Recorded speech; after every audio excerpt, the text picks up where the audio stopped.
sit down, keep it real, and cut the bullshit. Welcome to Table Talk. Hey guys, if you like and want to support the podcast, remember we have limited edition items. These items can range anywhere from t-shirts, tank tops, sweatshirts, cups. You never know what you're going to get. Check them out at www.elitefts.com. So I just had a discussion with Steve, and we filmed it, and we were talking about some of the pros and cons of Steve is having trouble getting his shirt to touch, and he was caving in, and we talk about that in this, and the discussion kind of went to a lot of pros and cons of how to solve that problem. And so we took a walk through a problem solving and putting out a fire type fireman stuff, where we got a problem, we try to solve it, we think about the ways we want to solve it, and then he's going to have to make a decision on based off of the information that I could give him, and I can only give him so much. I was educated in the late 1900s, as I like to say, and things are new and things are different, and I'm not completely up to speed on all that. Lifting weights and attacking big iron is the same that it's always been, and it's about preparation and about leverage, and I could apply that, or anybody can apply that to whatever changes happen to occur. So I hope you enjoyed the discussion we had.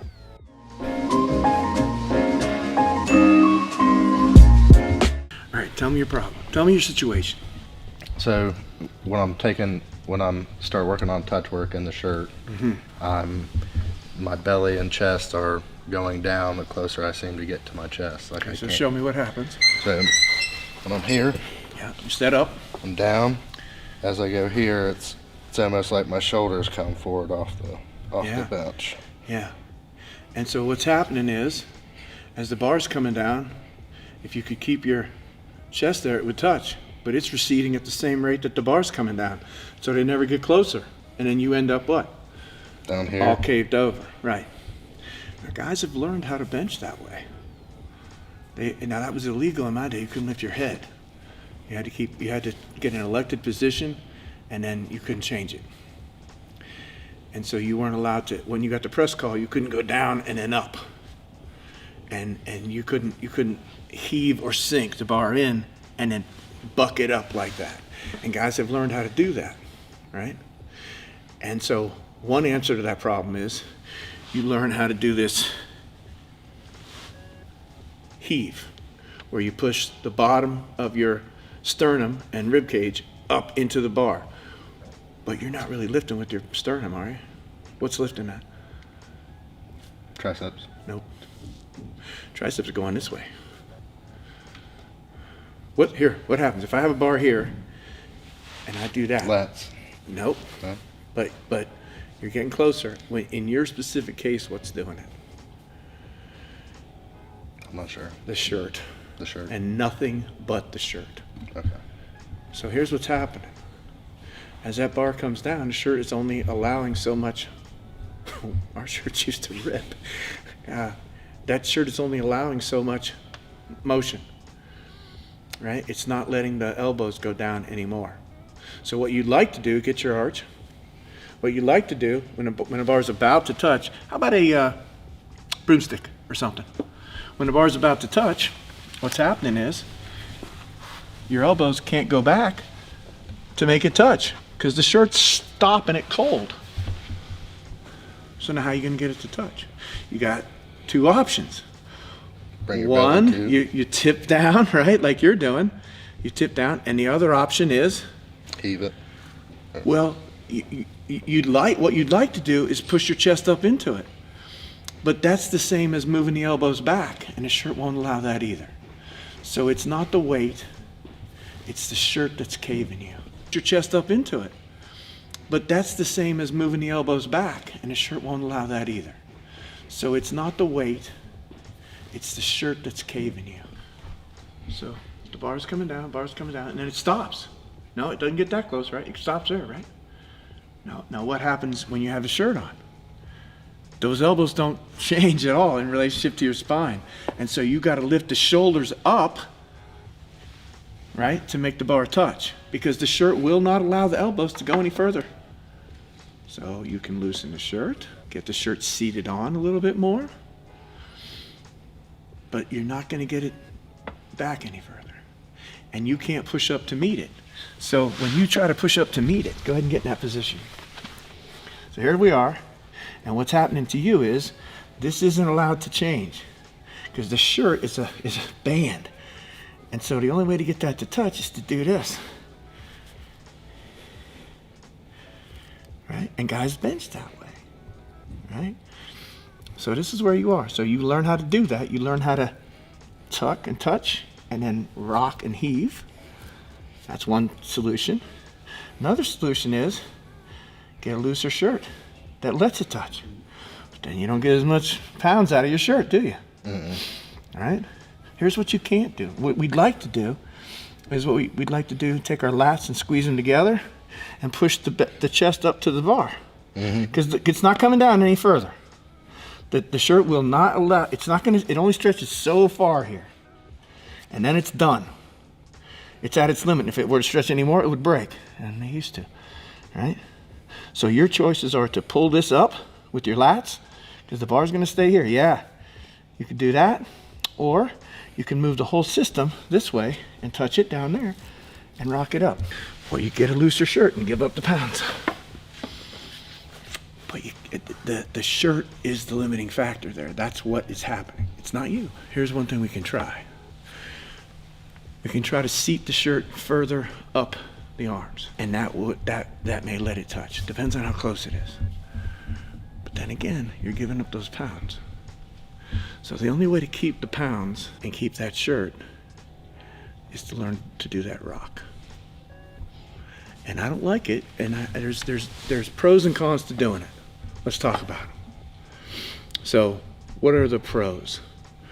One, I can get more muscles involved, right? I can get the bar started before I actually have to start pressing it with the chest, shoulders, and triceps. So more muscle and more muscle at a point where I'm breaking the inertia of the stillness of the bar. And so by doing that heave with muscles that aren't the chest, shoulders, and triceps, I'm taking care of that motion and I'm getting the bar started. And it's on its way. And that's a plus, right? Okay. Another plus is that a lot of guys, I don't advocate this, but what you can do is at the very bottom, you can relax. I know, it sounds crazy, right? You can relax the chest and shoulders. And that will give you a little stretch reflex. A tiny, tiny, tiny one, not a big one, but a little tiny stretch reflex where that muscle and the muscle spindle gets a short stretch very quickly and a rapid reversal, and you get some free contraction out of that.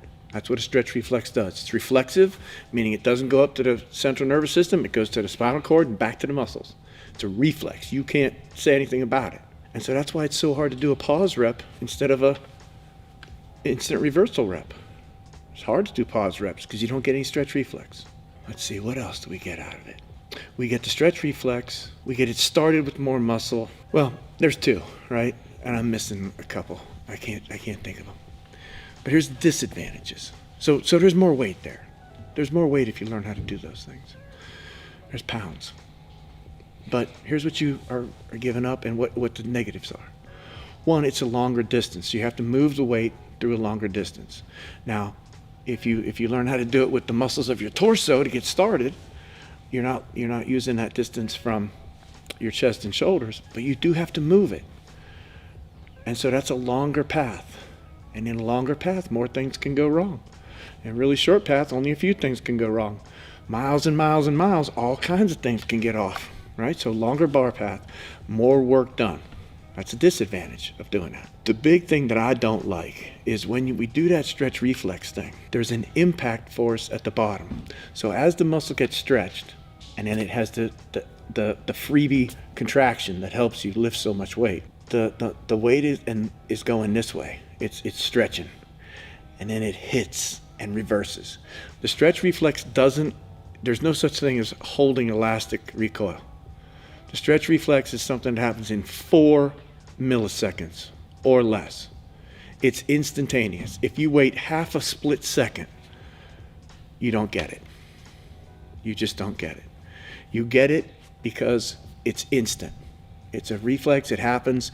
It's lightning fast, 4 milliseconds, 4 1,000ths of a second. So if you go down and you come down real fast and hard, and you think you're saving up all this elastic energy and nonsense, you're believing in magic. And people like magic and people like belief, but that's the same as prayer, hope, guessing, wishing, throwing pennies in a well. It's not real. But sometimes people think something's real. It's hard to argue with them, right? But it's not real. It's 4 milliseconds. But during that 4 milliseconds, the muscle's getting a violent stretch and reversal. So what do you think happens when all that weight's going this way and then that way? What happens right at that point of reversal? It's an impact force. And it's an impact force on what? Not the muscle, the connective tissue. More or less risky. Sounds more risky. It is more risky, right? Yeah. Sports are risky because they're quick and they're violent and they're risky. Walking down the street's not that risky. Sports are risky. You're changing velocity, your body weight's going this way and then it's going that way. And there's an impact. And you can feel that jerk. You can absolutely feel it. If I had you doing bicep curls and I had you set the weight down slowly and stop, and then pull it back up versus bang, whip, bang, whip. You've moved more weight, bang, whip, because of the stretch reflex. But you would feel that jerk at the bottom. There's no way around it. And it's a risk. So that's negative, right? That's negative. Yeah, it gives me more weight, gives me more pounds on the bar. But there's a risk, there's a price to pay for that. That's negative. Here's the biggest price that went in my thinking of doing that. You're giving up stability. So the opposite of stability is mobility. That's just a thing. That's how we call those things. Things that stay still, stable. Things that move around, mobile. So if you're in an elected position and you stay in that position and provide force to the bench, to the bar, it's very stable. The more stable you are, the more likely that force is to transfer from bone to bone to bone through the joints from the bench to the bar. When all that stuff wiggles around or moves, then there's a chance that you're going to lose some of that stability. Not you are going to lose stability, but you're going to leak out some of that force. It's not going to be right. And now the bar path is changing. Fourth thing that I don't like about it is that sometimes guys do that and it goes too far and they lose it, right? It's out of the path. So a bar path that's controlled and strict and stable is better, in my opinion, for producing force than one that is changing a lot. And it changes a whole lot when you dip and drive like that. So in my thinking is I'm admitting that certainly there are advantages to doing that way. And some of the best benchers used to really lift their head up and rock. You don't see that anymore so much with the better shirts now. It's more of a straight down, straight up thing. It's a little bit, they come back a little bit, but not too much. But there were guys used to put it down here on their belly and then flip it up. And sometimes they'd go back and hit the racks and then fall on their head and stuff. And those are the olden days, right? Those are the olden days. In your situation with this thing that you have to factor these things out. And you have to say, how do I want to solve this problem? What do I want to do so that it touches? Looser shirt? Maybe we could seat it a little bit more and use the same shirt. Maybe you could dehydrate 8 pounds and see if that lets it touch, because it'll be looser. But all those things might take weight away from the press. I mean, eventually that would come. You'd get more, right, with practice. The hope is that if you're skilled enough at it, you can, and you do. But what that means then is that a lot of your gym time is spent in the shirt practicing the skill of the lift, not getting strong. Because that's exhausting to hold all those pounds and just be practicing a movement instead of actually making the muscle stronger. But it pays off. So if you're going to do this and you decide that you're going to, take that dip to solve the problem, you got to be as committed to practice as you are to strength training. And so there's a practice day where you try not to get tired. And you just try to make the shirt touch, make the shirt touch, make the shirt touch. And then there's a day where you strength train. And then there might even be a day where you do accessories. Well, that's 3 days a week that you're working on your bench, and that's a lot. That complicates things. I like to simplify things. Anyway, that's what I think about that. Okay. Now, what do you think about that? I think I got a smaller shirt than I should have in the first place. Maybe a little bit. It's a 56, so it's, for someone my size, it's a little, probably about 2 or 3 Yeah. smaller than a normal. So there's a couple pounds you can lose of fluid that make the body smaller but don't change the muscle mass. And that might be a solution. I hate to lift dehydrated though. So the other solution is you diet some of the fat off. And that's doable. You could lose 10 pounds of fat. You could do it. Right? And that may solve the problem. But that's how I see the problem of where you're at. It's not something that you're going to be able to do, because every time you push your chest up, the triceps are going to come up too. So it's not as easy as just pulling back and getting in a better position, and that, I don't think. Now we could look at it and see, or we could let you think about what you want to do. Do you want to put the shirt on? Is that something we want to do? Or do you want to do something else? Do you want to try to, I think Tom's idea was really good, or I think it was your idea, to see how the lats engage on a press here. Yeah, we can do that. That's fine. I think that would be really, I'd like to do that. How about that? That would be my preference. I think what I think would help. both would. Yeah, okay, that's true. I honestly do. What would you want to do? Let's do Tom's idea first. And What do you want to do, Tom? Oh, the lats? The lats. And Yeah. Yeah, and so what that's going to do, though, that's going to do a lot for you, right? That's going to decrease the range that you have to push it, right? It's going to engage more muscle, the lats, and hopefully it will get a better transfer through the system from the bench, through the scapula, through the humerus, through the forearm, into the hand, right? And if we get a better arch, you know what we can do? We can have a more vertical path. The shortest distance between 2 points is a straight line. So if you're benching from here straight up, that's how long it is. But if you're benching from here up and back, then it's longer. It's a diagonal. So the straighter we can make the bar path, the shorter the distance it moves. So think this is where you touch. If you go straight up, that's it. But if you go up and back, look at that distance. You got to move that bar. The bar only pushes straight down, ever. So the only force that helps lift it is direct vertical force. So any force that's moving it this way or that way or this way or that way is lost force. It doesn't move it up. So when you get a better arch and you get those lats engaged more, you can get a little lower touch point. You can get your shoulders under that push more, instead of way back here. When you bench flat, you got to bring it down. It touches somewhere down here, right? You don't want to touch it right here, right in line with your shoulders, because that'd be like a very good training exercise for shoulders. Bench to neck is, but it's not healthy for shoulders when you go heavy. And so if you're benching flat, you got to come down, and then you got to end up somewhere under the support. You can't just bench down here like that and hold it like that. It's got to end up over top the shoulder. So if you can get in such of an arch that it's almost like a decline press, you've really done yourself a favor. So we could try some of that if you want.